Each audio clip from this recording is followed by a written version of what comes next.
Halo, kembali lagi bersama saya Ariel dalam program Let's Talk. Kali ini saya akan membawakan tema tentang jurnalistik. Dan tentunya saya tidak sendiri. Saya ditemani oleh ketua dari UKM Jurnalistik yaitu Mas Nova Ahmad. Selamat sore Mas Nova. Sore Mbak. Kalau boleh tahu udah berapa lama nih di jurnalistik?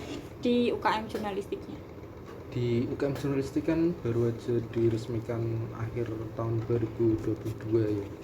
Itu atas perintah langsung dari WR3 Pak Junaidi. Itu untuk suruh bikin di USM tuh ada UKM khusus jurnalistik gitu. Saya dimintai tolong untuk sama teman-teman untuk ngurus UKM jurnalistik. Berarti kalau dimintain tolong tentunya udah ada kayak dari WR3 nya sendiri udah tahu Mas Noval ada apa namanya? Ada ilmu pembelajaran awal tentang jurnalistik. Iya nggak? Iya, saya kan kebetulan semester 3 sampai 4 itu kan saya kan magang di Warta USM, koran USM itu kan saya kan ditawarin juga sama Pemret Wartanya itu Pak Saiful Hadi kan itu juga pembina UKM Fokmi. Waktu itu saya masuknya UKM Fokmi. Terus mungkin karena lihat saya anak Ilkom yang sesuai di bidangnya itu, mungkin saya ditawarin. Terus akhirnya saya ya udahlah nggak apa buat pengalaman dulu. Terus saya di Warta tuh 7 bulan. Setelah 7 bulan saya keluar. Selang beberapa bulan Mbak Gita kan diangkat jadi kepala humas. Nah akhirnya aku mungkin tahu kalau ada mahasiswanya yang pernah magang di Warta di surat kabar, mungkin terus saya dihubungin lagi sama Mbak Gita untuk masuk lagi ke humas gitu. Itu ya mungkin itu sih mungkin Pak Jun kan, saya kan sering liputan gitu acara-acara USM, mungkin Pak Jun taunya dari situ, makanya dijadikan Pak Jun sebagai bahan atau dasar alasan mengapa memilih saya disuruh ngurusin UKM jurnalistik. kalau boleh tahu untuk ke dunia jurnalistiknya sendiri itu dari tahun kapan, apa sejak dari masuk Ilkom diajarin, kan kebetulan masuk konsentrasi media massa kan? Iya. Nah, apa sejak saat itu atau gimana? Atau emang dari dulu ada minat itu di jurnalistik, ikut ekstrakurikuler di sekolah? Dulu sejak SMP sih. Sebelumnya awal mula tuh saya tuh nggak tahu ya jurnalistik itu apa ya. Iya. Pada saat itu saya kelas 8 SMP, saya ikut ekstrakurikuler. Dulu tuh namanya tuh nggak jurnalistik tapi kayak ngurusin mading sekolahan, kayak karya ilmiah gitu. enggak, mading sekolahan. Yang mading kayak mading kita nulis pulpen gitu terus ditempelin ke mading gitu. Oh iya, tahu yang karya di mading itu.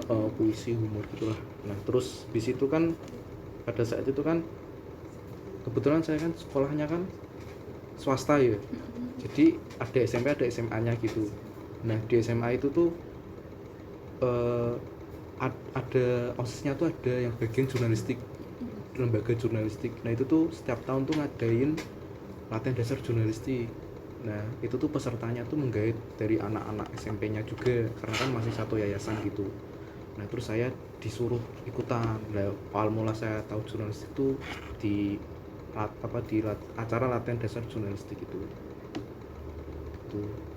Sampai akhirnya saya tahu, oh gini tuh ternyata tuh cara membuat koran, proses membuat berita, artikel dan lain sebagainya. Terus saya mulai tertarik, kayaknya seru nih.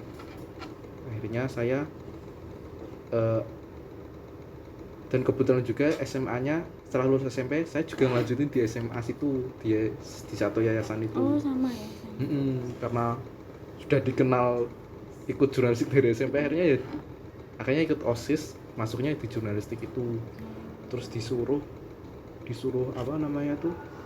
jadi ketua panitia latihan dasar jurnalistik selanjutnya gitu.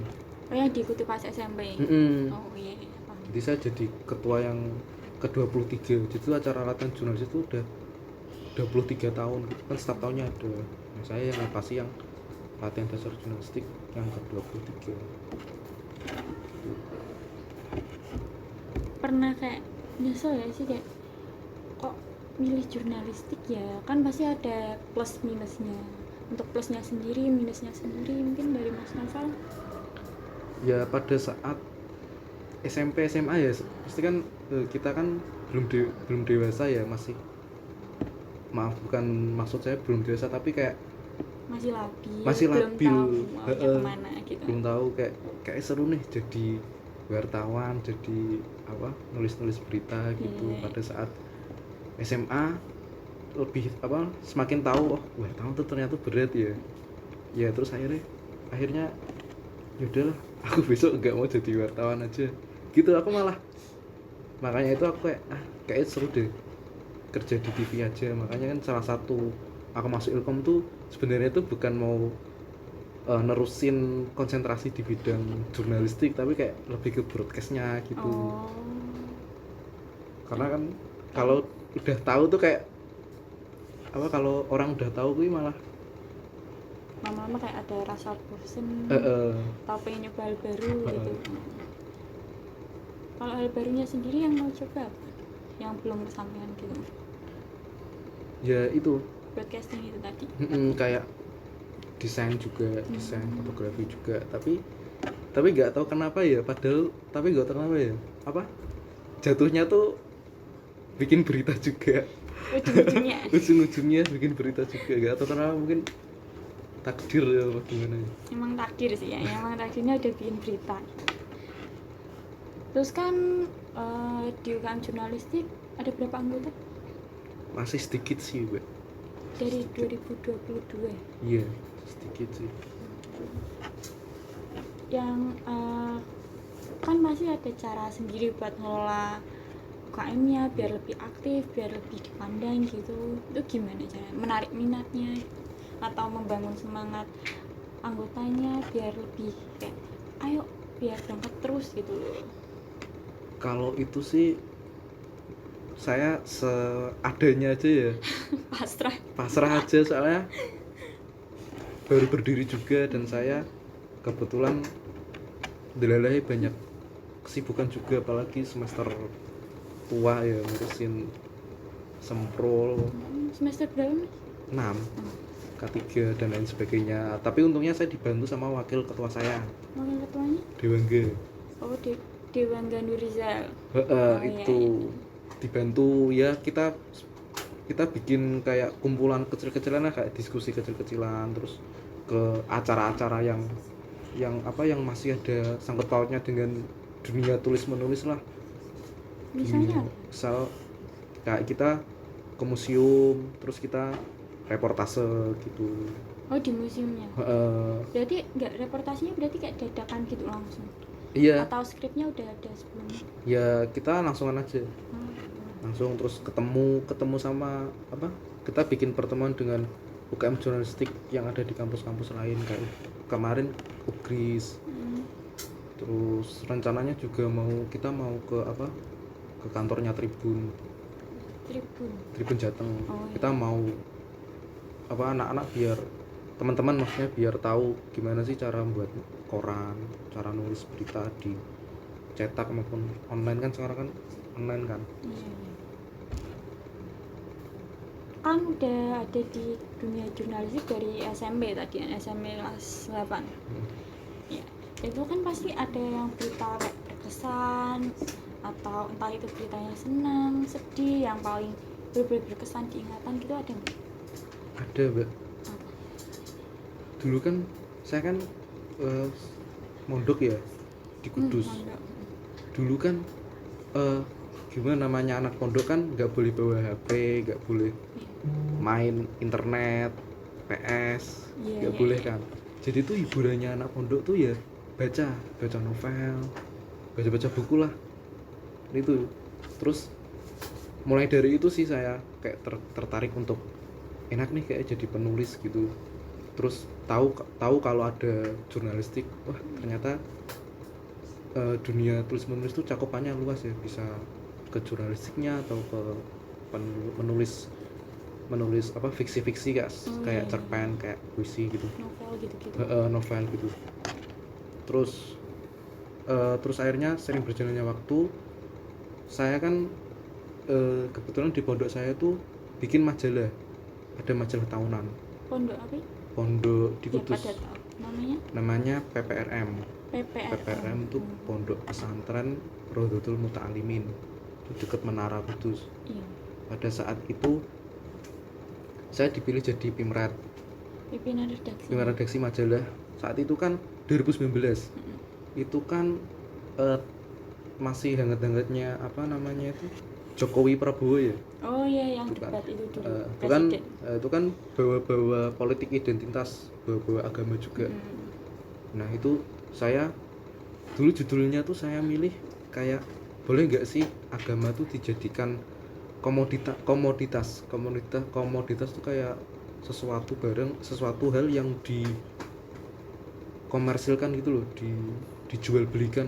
Padahal kan agama kan bukan sesuatu yang untuk komoditas loh, tapi kan pada tahun itu kan agama kan kayak benar-benar dijadikan bahan kampanye politik gitu. Oh iya.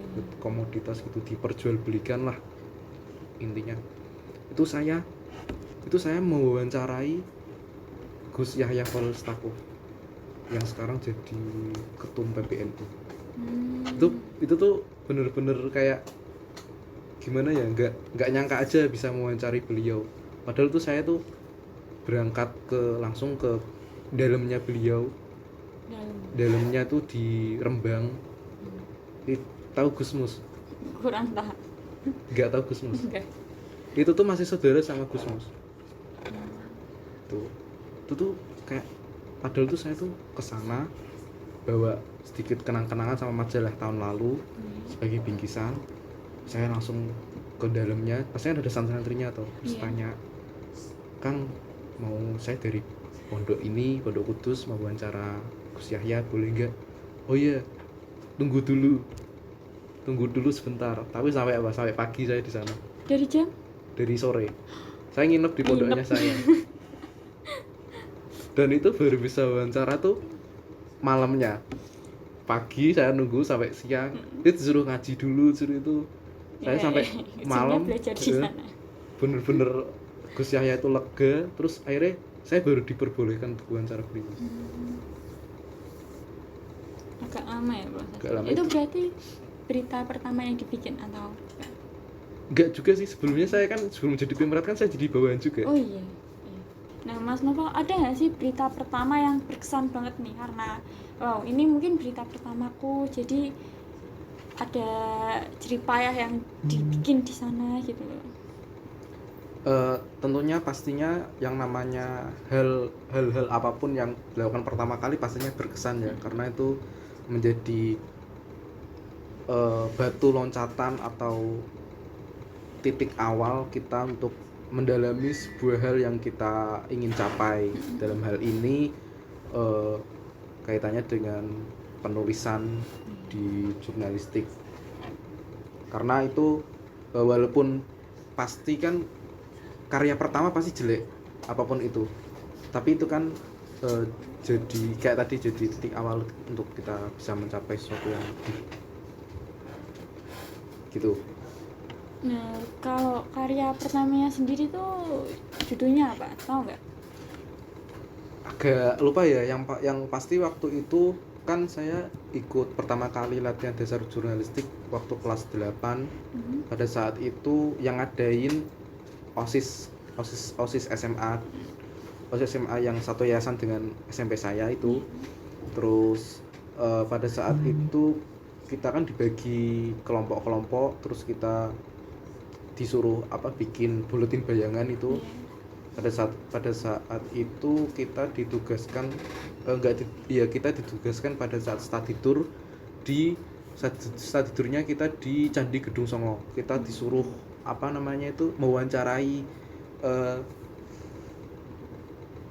petugas pegawai yang mengurus Candi Gedung Songo itu. Iya, pengurusnya ya. Pengurusnya kayak apa sih kejadian di Gedung Songo ini. Nah itu saya tulis jadi artikel berita. Kalau ada nggak sih orang yang berjasa banget mengenalkan jurnalistik atau mengajarkan jurnalistik ke Mas Noval dari kelas berapa, kelas 8 SMP sampai mungkin bisa sampai kayak sekarang gitu? Banyak sekali ya orang yang berjasa bagi saya dalam dunia jurnalistik, karena kan yang namanya belajar itu kan gak ada selesai-selesainya kan. Ada pepatah kan yang bilang, pepatah apa sebuah hadis gitu saya lupa, pokoknya carilah ilmu sampai ke liang lahat. Jadi kan kita harus belajar sampai mau meninggal pun kita, sampai pokoknya patokannya sampai kita meninggal baru kita selesai belajar. Nah itu ada fase-fase pada saat SMP itu kakak-kakak kelas saya yang menurut saya berjasa, karena dia yang ngajarin saya gimana sih cara ngurusin sebuah organisasi, yang ngurusin mading, ketua mading SMP saya, yang dia malah nyuruh saya ikut padahal dirinya sendiri gak ikut latihan jurnalistik. Terus di SMA itu ada pembina majalah, kan di SMA saya juga ikut, kan di SMA saya itu OSIS-nya tuh juga ngurusin majalah. Nah itu kan ada pembinanya di antara kayak Syekh Hamim, Pak Zahru, terus Mas Rosidi, terus kemudian banyaklah. Sampai di kuliah pun saya juga masih diajarin cara gimana nulis berita, nulis opini dan lain sebagainya. Terus yang pastinya dosen Ilkom sendiri Mas Edi, terus pas saya ikut Warta itu ada Pak Saiful, Pak Muhaimin, terus sekarang ini di Humas saya masih dibina sama Pak Buma, Mbak Gita, Mbak Ayang. Yang pasti saya terus belajar sih dari orang-orang yang sudah berpengalaman gitu. Sampai dikembangin biar bisa sampai kayak sekarang gitu. Iya. Oke, mungkin cukup sekian sesi pertama kali ini. Nanti kita bakal lanjut ke sesi berikutnya buat jeda istirahat.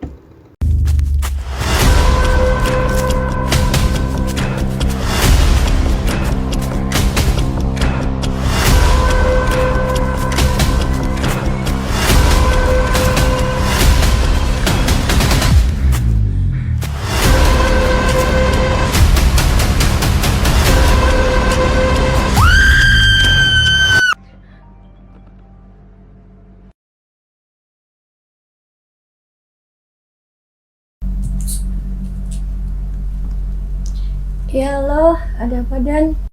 Di mana? Di rumah, kenapa? Lupa dicek lagi ya mengenai proposal campaign mata kuliah manajemen PR sama apa satunya? Poster. Oh, ya oke nanti aku cek. Tugas videografimu udah selesai belum? Belum sih. Ini aku masih duitan tinjau moyo sama Pak Ami. Masih kurang satu scene lagi. Gimana? Oh gitu. Ya udah nanti ketemuan aja ya. Oke, thank you. Ayo Pak Ami, kita lanjut. Oke, kamera. Rolling. Action. Don't gotta hide it. Baby, it's not rocket science. You're telling me secrets nobody else knows. 'Cause I wanna know where you might see yourself way down the road. I wanna know, 'cause I wanna go. Have you been hating, hesitating? This is something different. But baby, it isn't rocket science. Why are we complicated? E-commerce masih barengan dengan Pandu Chan di pagi hari ini. Pandu pengen buat kamu sambut pagi ini dengan semangat Ilkom juara. Nah, pagi ini Pandu akan share ke kamu info yang up to date banget seputar ilmu komunikasi Universitas Semarang. Banyak yang tanya nih ke Pandu nih, kalau lulus dari Ilkom USM bakal jadi apa sih gitu kan? Masih bertanya-tanya. Tapi sebelum Pandu jawab, kamu perlu tahu bahwa di Ilkom USM ini ada 2 konsentrasi. Yang pertama adalah media massa dan yang kedua adalah komunikasi strategis. Dan yang paling ditunggu nih sama Ilkomers mungkin ya di pagi hari ini, kalau lulusan Ilkom bisa jadi apa sih? Kamu bisa jadi public relation, social media specialist, jurnalis, broadcasting creative production, dan masih banyak yang lainnya. Nah, buat kamu yang lagi ngedengerin di pagi hari ini, kira-kira Ilkomers bakal pengen atau punya pemikiran apa nih? You and me go way back, yeah, this ain't no game. And when I had you, I thought I had it all. Never seen a girl look like you before. But then suddenly 24 tim mahasiswa S1 Ilmu Komunikasi Universitas Semarang terjun langsung ke masyarakat guna memberikan pelatihan di bidang komunikasi. now we're not the same. I wish we never aged. You're inside my head. You're driving me mad. I wish you were dead. I thought that I was over you. Kegiatan yang digagas merupakan salah satu output dari mata kuliah semester 6 Komunikasi Pembangunan. Kills me to feel the way I do. I thought I was over you. 'Cause I can't get you out of my head when all I want to do is forget what Saya Aprila dari Ilkom TV melaporkan. always regret. You make me miserable when I'm in love with you. You're inside my head. You're driving me mad. I wish you were dead. I thought that I was over you, but now I'm missing what I'm used to. You make me feel like such a fool. Kills me to feel the way I do. I thought I was over you, 'cause I can't get you out of my head when all I want to do is forget. Why do I have to always regret? You make me miserable when I'm in love with you. You make me feel like such a fool. Kills me to feel the way I do. I thought I was over you, 'cause I can't get you out of my head when all I want to do is forget. Why do I have to always regret? You make me miserable when I'm in love with you.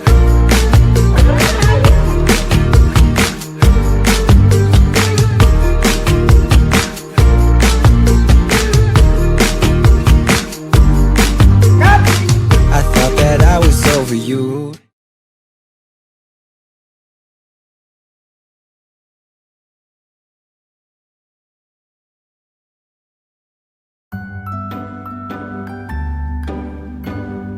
Woi, angkat kakinya.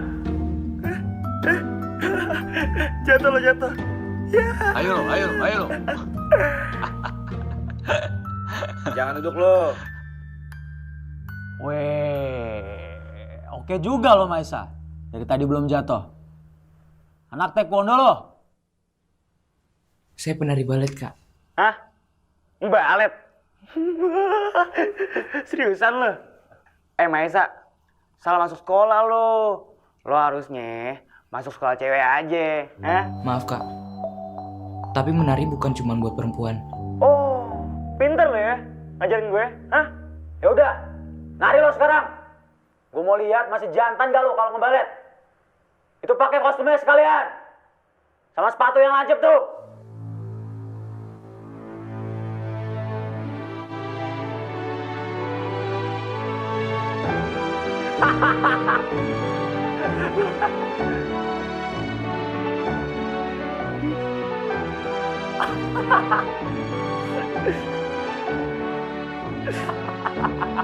Cepet muternya, cepet apa? Nah gitu, nah kayak gangsing.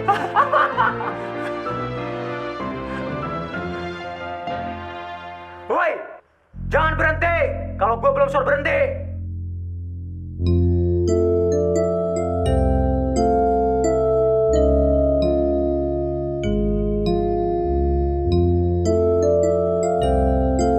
Cepetan pakai lipstick.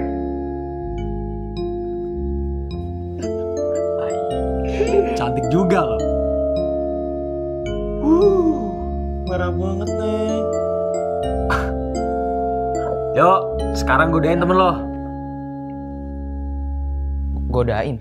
Iya godain. Kenapa? Oh, udah nggak bisa ya? Sekarang bisa digodain? Hah? Godain aku mas, godain aku.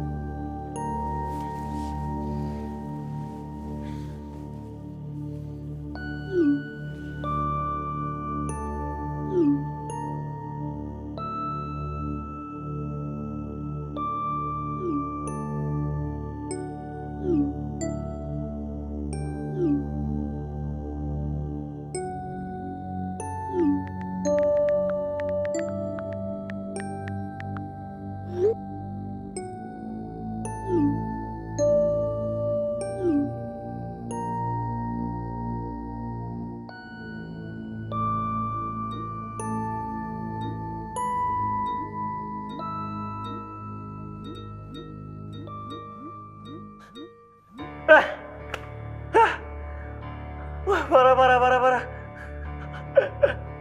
Woi, pada kerasukan nih. Pakai rok aja lah semua. Tolong kak, berhenti. Atau kami lapor ke pihak sekolah. Apaan deh? Makin absurd sih. Kak, kalau kakak ngelecehin Maesa, berarti kakak udah ngelecehin kita semua dong. Minta maaf, atau kami bongkar semuanya. Jangan lupa, pesan-pesan kalian juga ada di sini. Minta maaf, minta maaf, minta maaf, minta maaf, minta maaf, minta maaf, minta maaf, minta maaf. Udah iya, gue minta maaf.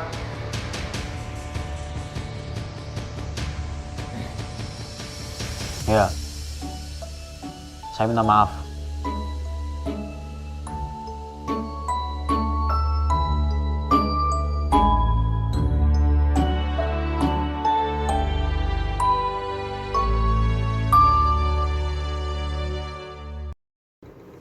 Oke, lanjut lagi ke sesi 2.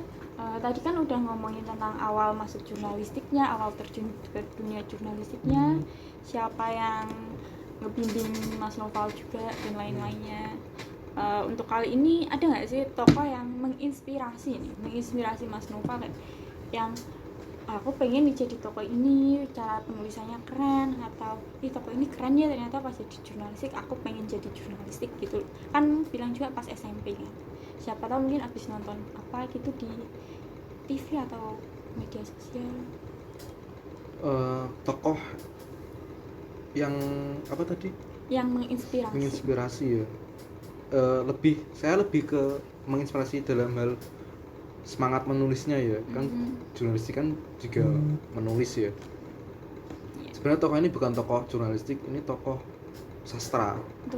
Sastra. Karena ya tadi yang aku ceritain tadi itu kan, dulu kan aku sering pas di pesantren kan hiburannya kan baca-baca. Itu aku menemukan kumpulan cerpen, nama judulnya tuh kayak Bidadari apa gitu, lupa.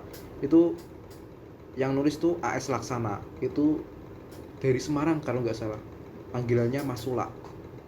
Itu dulu Raditya Dika itu juga belajar menulis dari Mas Sula itu dulu. Sampai sekarang sih aku masih belajar. Dulu kan dia kan sering bikin apa materi-materi lewat Facebooknya. Saya sampai sekarang masih ngikutin di Facebooknya itu. Jadi tuh materi-materinya dia tuh bisa diterapkan dalam saat menulis cerpen atau menulis berita gitu. Berarti alasannya karena suka gaya penulisannya gitu ya. Enak banget. Mbak Ariel harus coba baca sih, baca-baca. Rekomendasinya apa aja dari bukunya? Bukunya tuh saya lupa, tapi dia tuh sering bikin cerpen. Dia tuh cerpenis. Iya. Cerpennya misal apa aja gitu? Bisa diakses di mana? Bisa diakses fisik di mungkin atau online? Online banyak. Ketika aja di Ruang Sastra. ruangsastra.com, terus kan nanti tuh itu tuh kumpulan puisi sama cerpen dari sastrawan kondang Indonesia tuh. Itu ada search engine-nya. Diketik aja AS Laksana. itu ada banyak. AS Laksana. AS Laksana. Oh iya kan udah terjun di dunia jurnalistik berapa tahun berarti ini? SMP?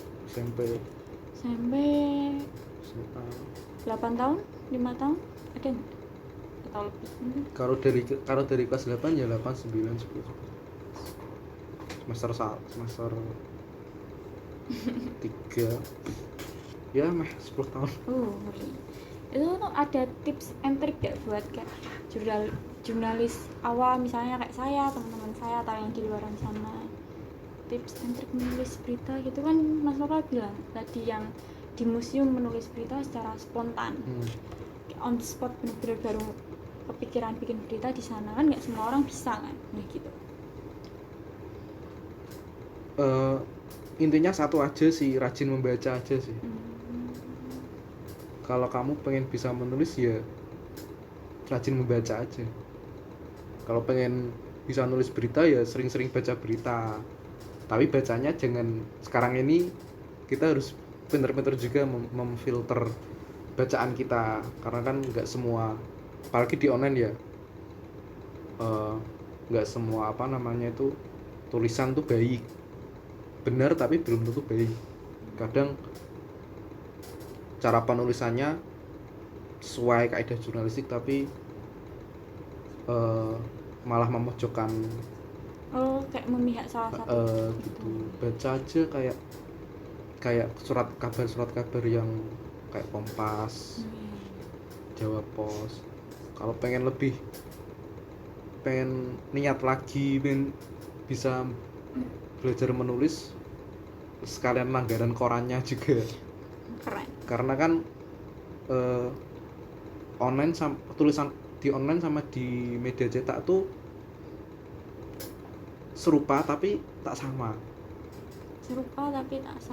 Maksudnya gimana? Di online itu tuh kita tuh lebih kayak YouTube lah, kita lebih nyebar trending. Jadi tuh jadi kan kalau pengen trending kita harus judulnya harus apa gitu. Di web pun gitu.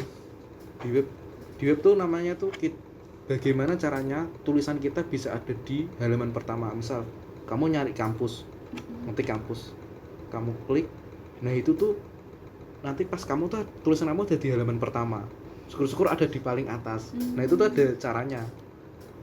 Mau berbagi mungkin caranya saya sedikit tahu juga ya. Caranya ya kayak kalau di web tuh namanya SEO. Di web SEO? Namanya SEO tuh kayak cara bagaimana tulisan kamu tuh bisa di Google tuh bisa bisa ada di halaman pertama lah, dalam daftar pencarian. Itu judul kamu sama paragraf pertama kamu tuh harus sama. Misalkan USM, jadi kata pertama di judul kamu USM, berarti harusnya di lead, namanya lead paragraf awal dalam sebuah berita itu tuh ya kata pertama juga harus USM, dan itu harus dilink-linkkan kemana gitu kata pertamanya. Hiperlink gitulah. Terus kita harus nentuin kata kuncinya, kayak di TikTok itu hashtag, Instagram hashtag lah. Nah itu tuh terkadang yang kembali lagi yang serupa tapi tak sama, tulisannya memang benar-benar berita, cuma kan kita nerapin gaya penulisan jurnalistik cetak di online itu nggak cocok, karena nggak bisa karena nggak bisa ngikutin tren yang ada di web gitu. Di online kan trennya sangat cepat dan banyak sekali, kita harus ngikutin. Tapi kalau kita sama halnya kita gaya penulisan berita di web ke koran, itu juga nggak bisa 100% juga sama. Kalau memang benar-benar pengen pure berita itu ya ada di cetak. Tapi untuk mengikuti perkembangan zaman juga harus bisa harus juga belajar di online-nya juga, karena kan kita harus ngikutin perkembangan zaman. Berarti secara nggak langsung yang cetak itu masih bahasanya lebih ke formal berarti. Nggak formal, ya lebih jurnalistik gitu, lebih sesuai kaidah jurnalistik. Iya. Paham. Kayak judulnya nggak lebih dari 5 kata. Gitu. Ya di online pun sama, cuma tuh di online tuh terkadang tuh yang penting tuh sesuai dengan SEO-nya itu tadi. Kalau di patokannya di SEO, tapi kalau dicetakan patokannya kaidah-kaidah jurnalistik itu.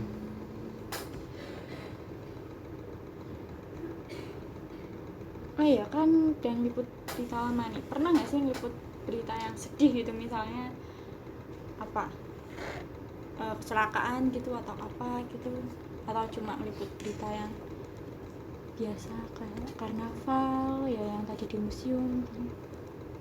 Sedih gak pernah sih ya. Nggak pernah, karena dulu kan namanya majalah sekolah kan ada brandingannya ya.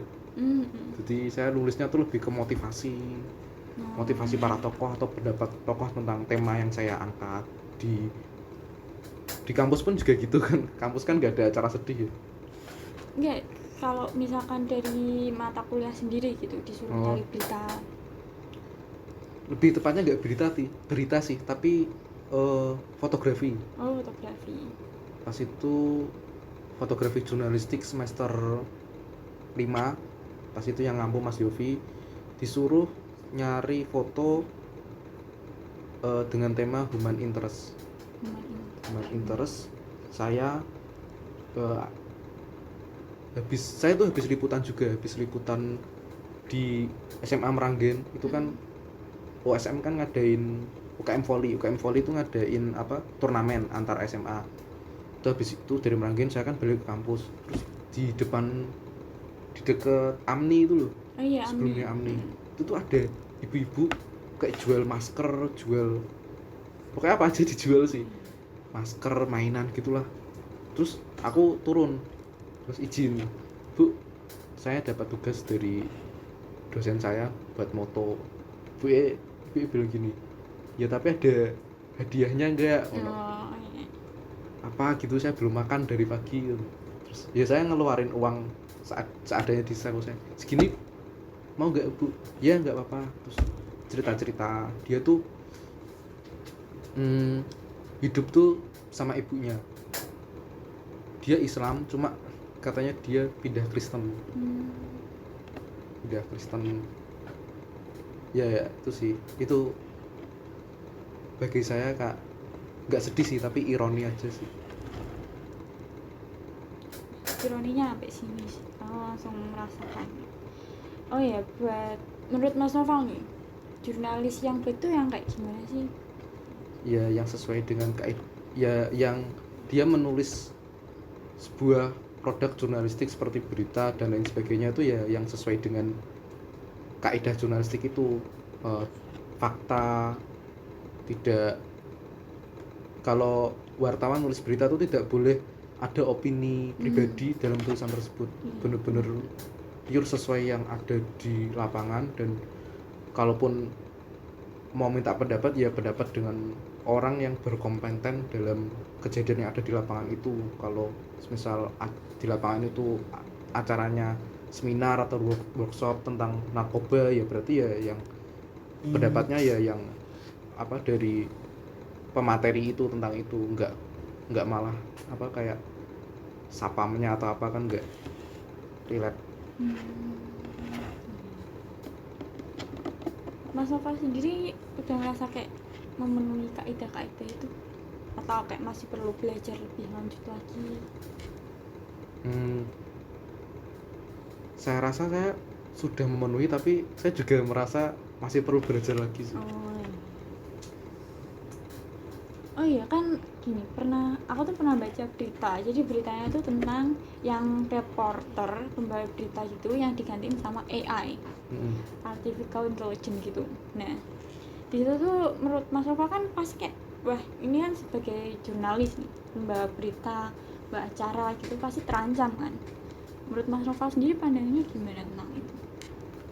terancam atau tidak terancamnya tuh tergantung kitanya masing-masing ya. Tergantung manusianya tuh pengen apa, pengen gimana tuh, pengen stuck, pengen berubah, atau dia pasrah. Kalau pasrah ya mau nggak mau digantiin AI. Tapi kalau manusianya itu kayak wah nggak bisa nih, masa manusia kalah sama komputer, pasti bisa ngalahin AI itu. AI itu malah nggak menjadi sebuah ancaman, tapi malah menjadi sebuah inovasi ya, inovatif baru mungkin apalah gitu, kayak membantu. Tapi tetap nggak bisa gantiin sih menurut saya. AI itu kan hanya baru wacana kan. Iya, baru aku lihat waktu itu Di ada TV One apa? Iya, satu stasiun TV kan. Nah, itu kan kayak baru percobaan juga atau enggak. Sebetulnya sampai sekarang masih presenternya masih, presenter beritanya juga masih manusia. Sebagai wartawan nih dari jurnalis nih, sebagai jurnalis dari SMP sampai sekarang nih, ada nggak sih liputan yang Mas Noval pengen banget lakuin gitu? Misalnya di suatu tempat atau di suatu kejadian gitu. Pastinya ada sih, cuma kan karena dari dulu saya nulisnya berita-berita yang biasa lebih condong membranding instansi saya. Kayak dulu saya ngurusin majalah sekolah, saya kan lebih ke apa namanya tuh, ke motivasi, nulis-nulis tentang tokoh-tokoh yang berpengaruh dari sekolah saya sendiri. Terus di kampus juga saya nulisnya tentang acara-acara kegiatan yang dilakukan oleh kampus, sehingga bisa tersebarkan informasinya, itu tersebarluaskan ke masyarakat pada umumnya. Akhirnya bisa membawa nama baik USM. Oh, USM ternyata tuh punya ini ya gitu sih. Jadi nggak kayak media yang di luar yang tingkat kesulitannya tuh lebih sulit, karena kan random gitu ya. Wartawan luar kan random. Wartawan asli gitu, Apalagi kalau wartawan itu diplotkan ke bagian wartawan politik. Nah, itu sampai kalau ada sidang harus nunggu berjam-jam dan itu selesai. Atau wartawan kriminal yang mereka tuh harus, semisal ada korban pembunuhan ya, mereka harus ke rumah sakit, itu bagian ruang mayat, harus ke situ. Iya, yang bagian otopsi itu otopsi gitu sih. Kalau buat tempat liputan nih kan ada yang pernah bilang kalau jurnalis tuh nggak cuma pekerjaan, tapi bisa aja buat jadi tempat liburan gitu. Ada nggak tempat yang mungkin Mas Noval pengen datengin? Kebanyakan orang kan pengen kayak luar negeri atau ke Raja Ampat misal, lihat pantai yang jernih gitu. Mas Noval sendiri gimana? Ada sih, ada keinginan liputan haji. Kan saya tuh sering tuh di Metro TV, di TV One, kalau musim haji itu pasti kan ada wartawan yang diberangkatkan ke sana untuk meliput suasana haji di sana, bagaimana jamaah WNI yang berhaji di Mekah itu bagaimana, kan sekalian kalau bisa ibadah sambil kerja kenapa enggak gitu. Sambil menyelam minum air. Jadi ibadah sekalian kerja. Kalau mungkin situasi sendiri ada nggak, misalkan mau liput apa nih yang lagi rame sekarang, mungkin presiden atau tentang 2024 gitu, mungkin pengen nyoba. Kalau nggak terpaku sama kampus, jangan terpaku sama kampusnya. Ini dari pribadi Mas Noval sendiri. Berarti itu maksudnya ke wartawan politik ya? Ya enggak cuma wartawan politik, aku ngasih contoh yang misal yang lagi rame gitu. Saya pengen liputan itu sih, lebih ke saya ingin nggak liputan sih, liputan kan dia kan meliput suatu acara, tapi saya lebih ke interview sih, kayak gini sih, kayak wawancara gitu ke tokoh-tokoh yang saya kagumi. Contohnya ya kayak tadi Mas A.S. Laksana itu yang menginspirasi saya dalam hal tulis menulis. Terus lebih ke situ sih saya. Oke. Nah, untuk Mas Noval sendiri, tadi kan bilangnya pengen nyoba hal lain, yaitu broadcasting kan pas SMA, MA, Iya. pas MA. Tapi ujung-ujungnya tetap balik ke jurnalistik. Desain pun tetap balik ke jurnalistik. Ada nggak sih pertimbangan nih sebelum benar-benar kayak mau masuk ke jurnalistik lagi, pas disuruh jadi jurnalis lagi, pas disuruh bikin berita lagi, itu ada pertimbangannya nggak?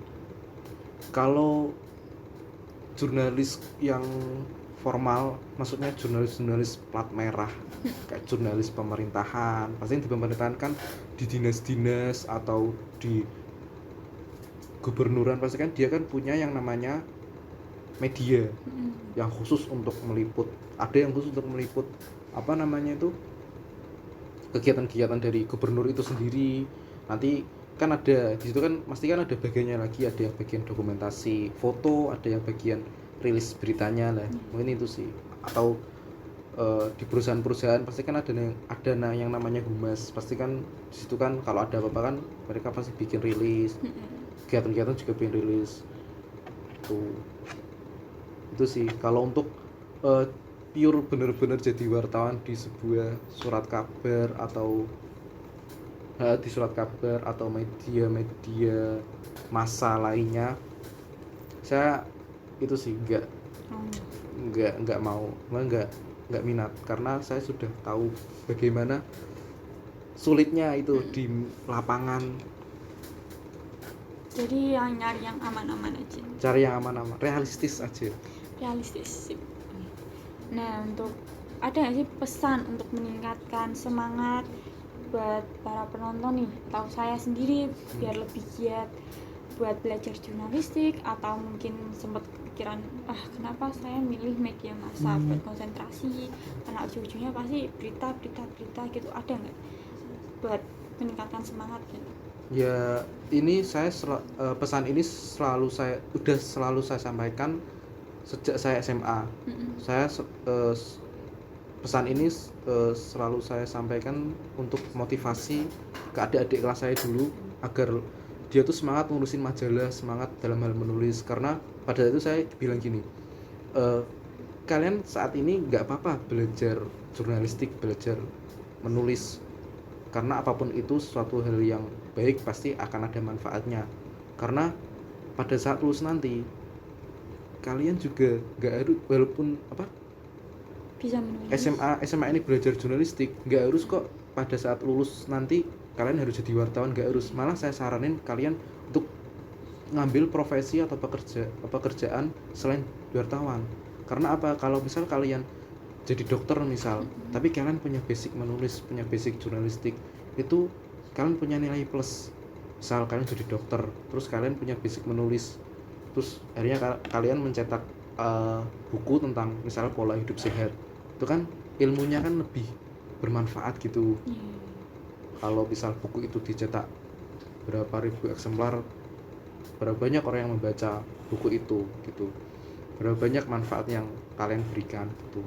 Jadi nggak usah ada perasaan menyesal telah memilih jurusan Ilkom, media massa. Itu pasti ada hikmahnya, pasti ada manfaatnya. Jurnalis di kampus ya, kalau kesahnya tuh sebenarnya tuh nggak ada, cuma karena saat ini saya masih statusnya juga masih mahasiswa yang masih ada tanggung jawab buat ngerjain tugas kuliah juga, jadi kan waktunya tuh nambah, kesibukannya nambah gitu. Karena apalagi saya orangnya tuh nggak, jujur aja saya tuh orangnya tuh nggak bisa fokus di satu waktu tuh fokus dalam dua hal yang berbeda tuh. Kalau kesannya cuma di situ aja sih. Untuk soal pekerjaan untuk apa, yang namanya udah passion, pasti enjoy aja sih. Walaupun passionnya orang pasti ada rasa bosannya, cuma nggak jadi masalah buat saya gitu. Karena kalau cuma dipikirin terus nggak selesai gitu ya, saya pasrah aja, lakuin aja gitu. Nanti juga ada jalannya. Sebesar apapun masalahmu, kalau kamu sabar dan mau menjalaninya pasti ada jalan keluar gitu, nggak mungkin nggak ada. Oke, sebagai penutup mungkin Mas Nova mau nyampein satu patah dua patah kata mungkin buat para penonton, silahkan. Maksud Apa? Ya pokoknya sebagai manusia jangan lelah untuk belajar. Pokoknya terus belajar sih. Walaupun kamu udah jadi profesor, udah jadi pokoknya jabatanmu udah tinggi lah, tetap belajar, tetap merendah, karena manusia tuh di atas langit masih ada langit. Manusia tuh sebenarnya makhluk yang lemah gitu, nggak bisa kamu ngerjain semua hal. Pasti kamu namanya manusia kan makhluk sosial, pasti butuh bantuan orang lain. Jadi jangan sampai kamu meremehkan orang lain walaupun orang itu tuh terlihat rendah di matamu gitu. Oke, mungkin cukup buat perbincangan kali ini. Kalau ada waktu mungkin kita bisa lanjut ke part 2, part 3 mungkin ya, misalkan ada. Oke, makasih banyak Mas Nova buat waktunya. Iya, sama-sama. Maaf kalau mungkin saya ada kesalahan kata atau gimana. Makasih. Iya. Bye.